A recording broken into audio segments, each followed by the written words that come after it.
right, folks, greetings and salutations from the Sunshine States.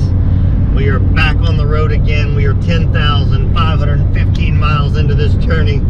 I will be in Tampa tonight. Stopped in Gulfport to see my high-powered attorney friend. Had some very interesting conversations. Come to find out his family attorney growing up in Shreveport was none other than our chief judge for the Western District of Louisiana, which just happens to be our judge, Brandon and I's judge, in the U.S. Marshals case, the old Judge Maurice Hicks. So interesting catching up about some of his background and know a little bit more about the man. And so I'm not in any state of delusion that he's going to do anything different than we suspected. Now entering our 20-month waiting on the motion to dismiss to be ruled upon. But it was interesting to hear his take on that, and we had some wonderful conversations about the justice system and things of the cases that he's into, and he's into some pretty big cases. And, I can't speak about it. I've invited him on the show if he wants to come talk about it, but he said the firm has a pretty strict policy on not speaking in public, so I don't think that we're going to see him there. Continued down on to Destin, stayed in Destin last night, and stayed with a good friend of mine, Boudini, and right there next to the beach. So he cooked me some seafood gumbo. We had some friends over and just visited and had a good old grand time, just catching up, telling stories. It was absolutely wonderful. And then this morning I met one of my great friends from high school, about the valedictorian of my class. Smart guy. He's in finance. His first job was managing the LSU Foundation money, about $600 million of LSU's money. And from there, Apple hired him to manage their initial $2 billion windfall that they got from the iPod when they first came out. So he was up in Reno, Nevada to manage their $2 billion. He ended up being the sole employee in that office that managed their money. So he was in charge of farming it out to these hedge funds or whoever, he's just overseeing the management of the money. And then he ended up back at LSU. He was in charge back of their entire foundation again, which had grown to nearly $1 billion. Then the University of Wisconsin stole him from LSU. He walked in there, and I think under a month they asked him to do something that he was uncomfortable with, and so he quit, and he went to work for a private investor out of Vegas, which he had to work for a couple of years before he was able to move back to Florida and work remotely. And so I think he's into some other things now, but things he probably can't divulge. I've asked him to come on the show and talk about the financial system and where he sees everything going. We spoke briefly about Bitcoin this morning, and we both believe that in the end, Bitcoin value is zero. I mean, like I said, we spoke on this in the Zach Moore interview, that Satoshi Nakamoto is the one who invented this thing with a white paper, and he mined the first 1 million Bitcoins. So he has 1 million Bitcoins. You can see on the blockchain if any of those coins have ever been moved, and they have not. So they've never been spent, they've never been moved to a different wallet. They've always stayed in the same exact spot. And so our speculation is that, obviously it's not one man that probably invented this, probably a team, or whoever owns those 1 million Bitcoins. That's $100 billion at this point. $100 billion.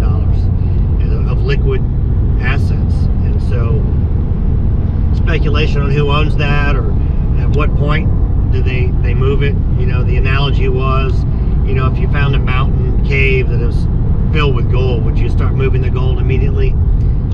Probably not. Someone would recognize it, but you had it if you needed it. And so we don't know who owns those million coins or what's going to happen, but you know, it's hard to believe that Bitcoin can be a hard stored asset like gold that you can hold in your hand, or silver, or some of these other commodities that you could own. So, you know, just giving you my thoughts from some of the smartest people that I've seen and talked with, and just, you know, food for thought, just to think about what's going on in the world around us and how best to prepare for what may or may not be coming.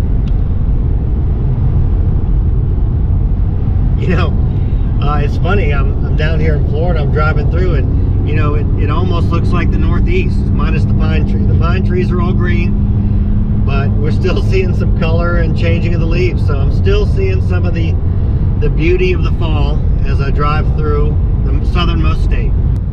I have some phone calls in to Steve. I'm going to see Penny, and I know there's some other people I need to see in Florida. And so if you're in Florida, around the Tampa area, I don't know how much farther south I'm going to go. Definitely going to Sarasota, and hopefully Orlando to see Steve. So we will try to plan and meet anyone that's around here. I'll save Florida for last because I knew it was going to be cold, and it's 53 degrees. It's a near perfect day.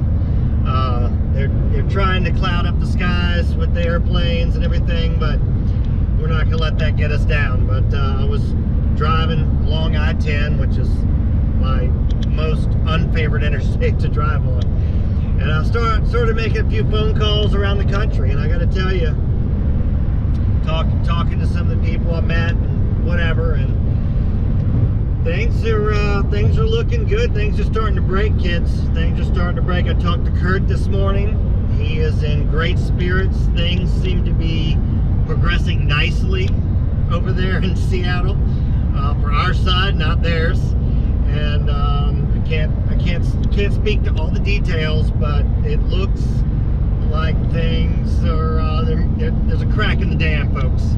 There's a crack in the dam, and there's a lot of water behind that dam. The pressure is building, and so I'm excited to see and watch what's happening. But Kurt is happy to be out, and he said he's just been a typing machine, buddy, a typing machine. So can't wait to see what the next things they file and what's happening with that.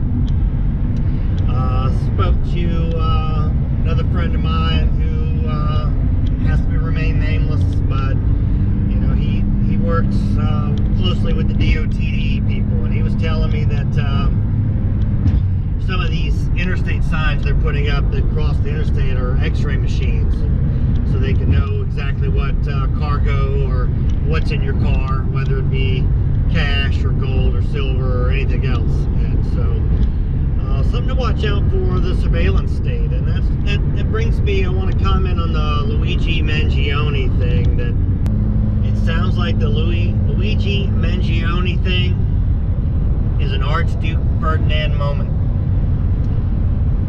If you don't know what Archduke Ferdinand is, I implore you to go look it up.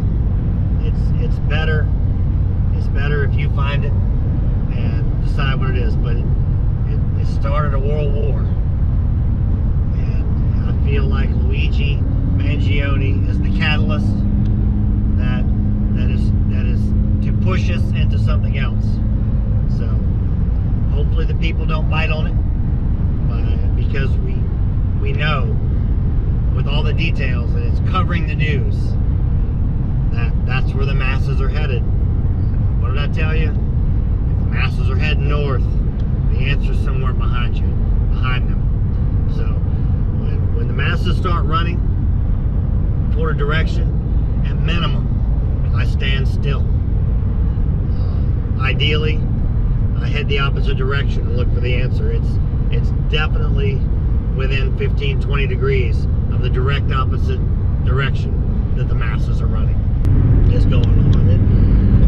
It's a narrative that they want us to know about. It's a narrative that they've given us all the details about. And so that's not common occurrence for things they don't want us to know about, aka Diddy or Epstein or any of these other things. We still don't know the details on any of that, but we know everything there is to know about this Mangione guy. So we have to assume that it's a psyop and they're leading us somewhere. And I think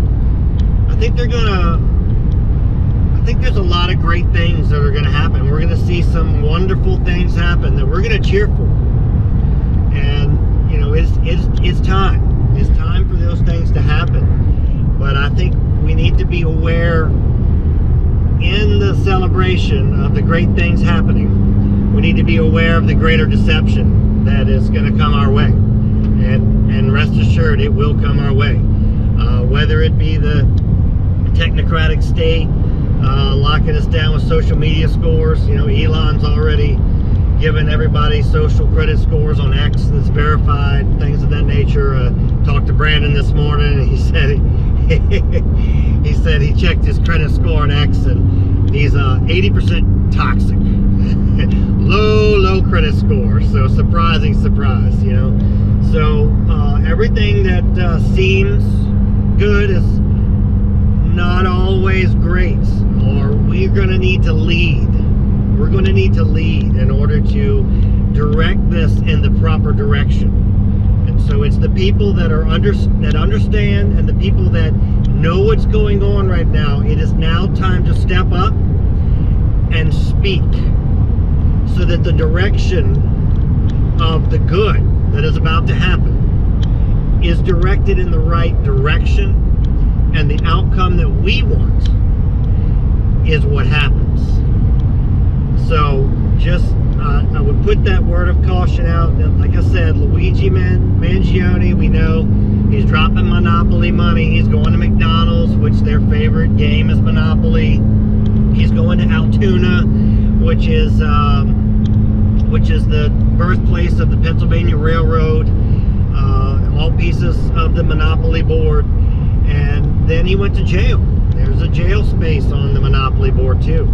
And he put out a YouTube video that was posted as he went to jail. Said, if you're seeing this, I'm already in custody, but there's more to come. And he hinted at yesterday, December 11th, being a day, and that it's going into today, the December 12th, 12/12. And if you ever play Monopoly, you know that to get out of jail, you got to roll doubles or pay a fine. And so 12/12 is today. It's like rolling doubles. So I don't know. But like I said, it's a psyop.